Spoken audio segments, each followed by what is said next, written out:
Veterans, we were trained to follow orders without question. But what if that's the very thing holding us back now? And even now, the families of the wounded men and of the mentally broken and those who never were able to readjust themselves are still suffering and still paying. I'm Dr. Sharma, physician, board-certified psychiatrist, and Air Force veteran. This concept is extremely important to all of us veterans. This is in the context of life in general, as well as in VA disability claims. And that's the question of following orders. Now, when we were in the military, it was ingrained in us to do just that, follow orders. And let me be clear, that's important. The military hierarchy is based on this. We must follow the lawful orders of our superiors. The problem, however, is when that mentality follows us after military service and we have a hard time breaking out of it. The difficulties in breaking out of this pattern can result in a lot of issues. Problems in the work environment, relationships, school, pretty much every facet of our lives. This also affects VA disability claims. A lot of veterans, through no fault of their own, get into these situations where they put in a claim, they're denied, and they accept that decision and walk away. The reason why is we still have that mentality of following orders. We think that the authority making the decision knows best and has our best interests in mind. Unfortunately, as most of us know, that is not always the case. We have to advocate for ourselves as veterans. For instance, there are a lot of mistakes that happen in the VA claims process. I've seen veterans with clear evidence in their medical records, completely valid claims for conditions get denied multiple times until the error is finally admitted to later. A few months back, I worked with a Vietnam-era veteran who had been asking for help with PTSD since the 2000s, but he wasn't listened to until recently. That's more than 2 decades of asking for help and not getting it. This is just one of the reasons why we have to break out of this mentality. And when it comes to questioning the authorities or powers that be, our government leaders and others, I want to use a story to demonstrate this. This is a story that was told to me by someone in the intelligence community a long time ago. It was a selection method used by the OSS, the Office of Strategic Services.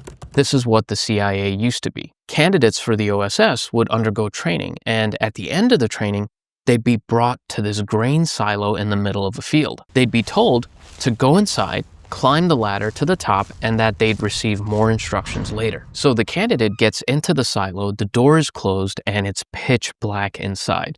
The person grabs the ladder, but it's so dark he can't even see his hands in front of him. He starts climbing up the silo, slowly, deliberately. The candidate finally gets to the top of the silo. At the top, a speaker turns on and says, "Let go of the ladder and fall backwards." The candidate hesitates. Now, at this point, the candidate has 2 options. Follow the instructions and let go. Follow the orders because he wants to get through the process and join the OSS, or refuse to follow the orders and stay on the ladder. For the person who chose to let go of the ladder, don't worry, they don't fall down the silo. It turns out they had a platform positioned right underneath the top and it would actually catch them. But that isn't the point of the exercise. At the end, the candidates are divided into 2 groups. Those who chose to let go of the ladder and follow orders become field agents. They're the ones who follow orders in the field without question. Those who refused to follow the order became the analysts, the thinkers back at headquarters or at field offices, looking at the evidence, determining what to do next. And remember, by this point, they've already gone through training. This is just the selection process at the end.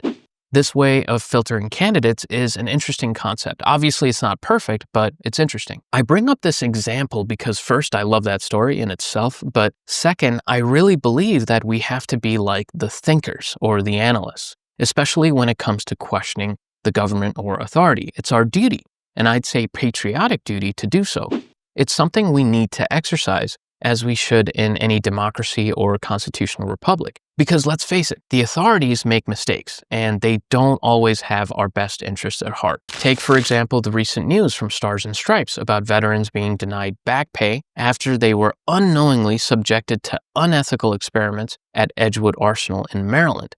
I did a deep dive on this in one of my past videos, which I'll link to at the end of this one. But basically, almost 8,000 military personnel were exposed to 250 different chemicals like LSD, nerve agents like VX, sarin, BZ, irritants, riot control agents, and more. They were never told what they were actually participating in, meaning they didn't know what kind of risk was involved. They just told them that it would be light and easy duty, that it would get them out of their regular job. Now, years later, they have different conditions, including mental health issues like PTSD, medical conditions like high blood pressure, and other diagnoses, but they're being denied compensation. This is a significant example of where we absolutely have to question the government when decisions like these are made. And here's a personal example from my own life that might be helpful, and you might be able to apply it to yours. So when I was in the Air Force, I was a flight doc and frequently worked with leaders in the medical side as well as line leadership. Even though I was a captain, I worked a lot with higher ranking officers.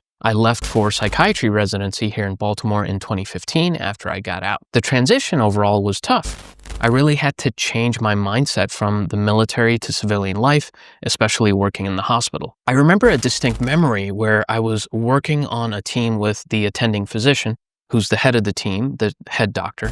His feedback at the end of my rotation was that it was great working with me, but that I have to learn to question him and the other attending physicians. That, yeah, there is a hierarchy in the medical system. It's not rigid like the military, and that my thoughts and opinions do matter.